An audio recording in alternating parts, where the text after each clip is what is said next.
Hi, how's it going? My name is Austin, this is Gone in 60, and this is my 2022 Subaru WRX. And in today's video, guys, I'm going to be sharing my top mods, the first mods that I think you guys should do to this car. It's going to be a good one. Please like, comment, subscribe, and let's get right after it.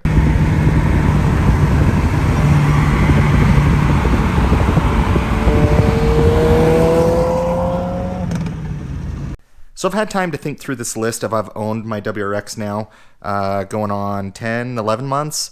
So these mods are in no particular order. There's a lot of mods that you guys can do to your car. Mod the cars however you want. However, this list that I have, I think is kind of your basic first things that you need to look at, that you need to modify. I think a lot of people, when they jump into a new platform, or especially the WRX platform, they're so quick to tune the cars, or so quick to just jump on the performance mods. So I kind of have a good mix, but I think this is a good starter kit. But in no way, shape, or form are these all of the mods that you can do. But I think these are the most important mods that you should be doing kind of right out of the gate. So let's go over them, and some of these might be dependent on your weather, where you live. There's a lot of different factors that play into this. The first thing that you guys are going to want to do with this car is change out the tires, especially if you live in a colder climate. These are summer tires. They are not meant to be driven in colder temperatures. It is dangerous. It is not safe. Trust me. I got this car in January, and like March, April, here in Utah, we still had so much snow that I thought I could kind of squeak by with those tires, and I did. However, even though the car has all-wheel drive, I struggled in a few situations where I got stuck. I couldn't get out of the snow. So, and first and foremost, it's just not safe to drive with them on there. So you're going to want to get a set of all-season tires, or, just some dedicated winter tires, then use the Dunlops for the summer tires. But that is one of the first things you're going to want to do. I have no complaints about the tires. I think they've been awesome. However, if you're living in colder climates, you need to consider this. If you don't live in colder climates, you can skip this mod. Not necessary. The next thing that I think makes the experience of the car much more enjoyable is getting the STI short throw shifter. I didn't get this in my car. I don't have this in it yet, but it's something that I want to do. In my GR86, it had a much shorter shifter feel to it, and I like that. I still love just the standard shifting of the WRX in a manual transmission. I think it does great. It lets you know, that distinctive click when it comes into gear. However, they are a little bit longer throws, and the STI short throw shifter, I know, would make just a huge difference on the car. The next difference, and this is a free one that I think all of you should do, is remove your carbon air filter out of your intake. Just so you guys are aware, that is for the EPA, it is for emissions. It's to, when you turn off the car, that no vapors and other things are getting back into the atmosphere, but it's in your air box, and it made a difference in terms of the boost, in terms of the air, coming through the turbo. It definitely made a difference, and mainly it was a free mod, and the sound of it, I got a little bit more turbo noise, a little bit more whistle. I think that's just a great mod that you guys can do. It's free. The next mod that I think that you guys need to look at, I'm not saying it's 100% necessary, but I think the weakest point of this car is its brakes. Now, I'm excited for the new WRX with the TR package coming out that's got the Brembo brakes on it, but the weak part of just the WRX, the standards, limited, premium, base model, the brakes, they're pretty weak, and everything about this car, from the suspension to everything, just feels so tight, feels so stiff. But the brakes, especially if you're tracking this car or taking this car through a lot of canyons, you're going to want to change them out. You're going to want something a lot more heavy duty from what this can handle.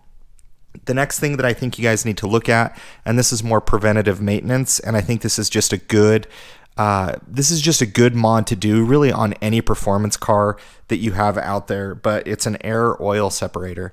Now, this really just helps from certain oil not recirculating back into the engine. It's not good for it. It's a great way to just keep your oil running through your motor clean, and it prevents a lot of future issues. I have not ran catch cans on my cars just because I typically haven't had them for very long, but everybody who runs them, and a lot of the people that I talk to about this platform, about a lot of other platforms, the air oil separator, it's a very easy modification. It's not very expensive to do, but can overall enhance the longevity of your engine.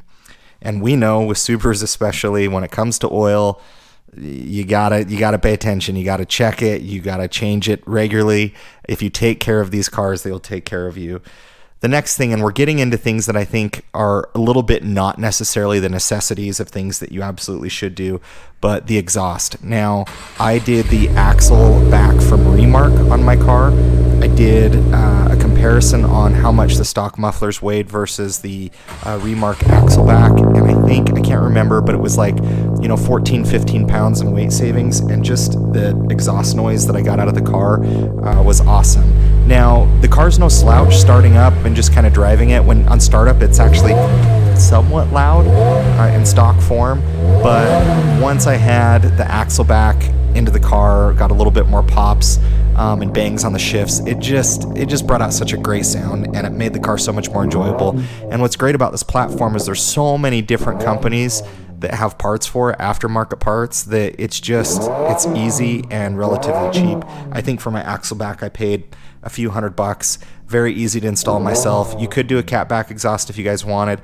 I just wanted, honestly, the sound, and that's what I got. So exhaust really wakes up the car, makes it sound awesome.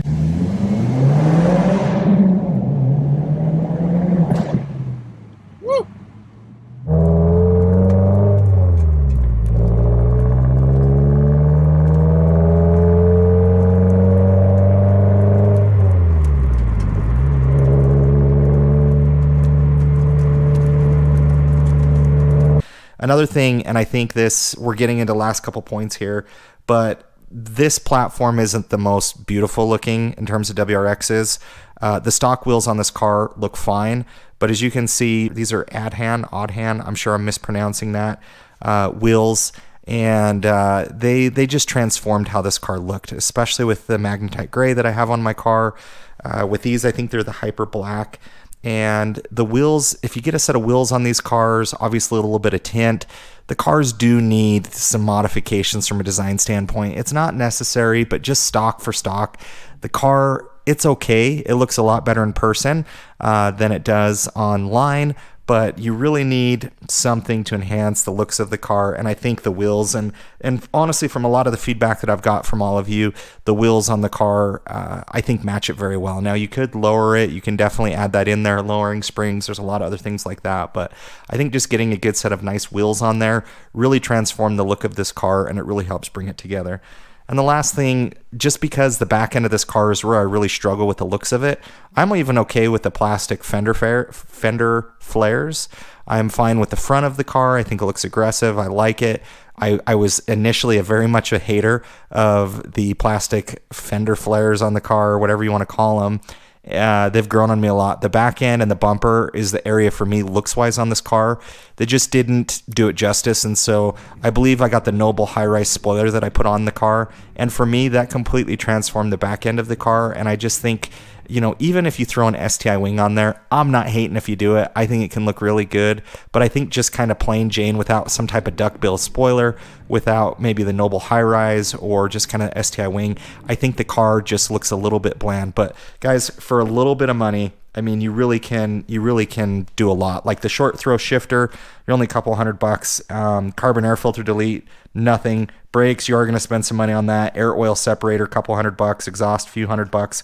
Wheels, you can go crazy on that. I think for mine, if you guys want a discount on those wheels, message me. I can get you connected. I'll make sure you get well taken care of. The spoiler, I think, was a couple $100 or $150, and it was paint matched. And tires, but any car that you get, especially performance car, you're going to modify it. Now, guys, I could have said a lot of other things, coilovers. I could have said side skirts. I could have said, front grille. I could have said air intake. I could have said, so many different things about the car. There's so many different things that you guys can do to customize it to make it your own.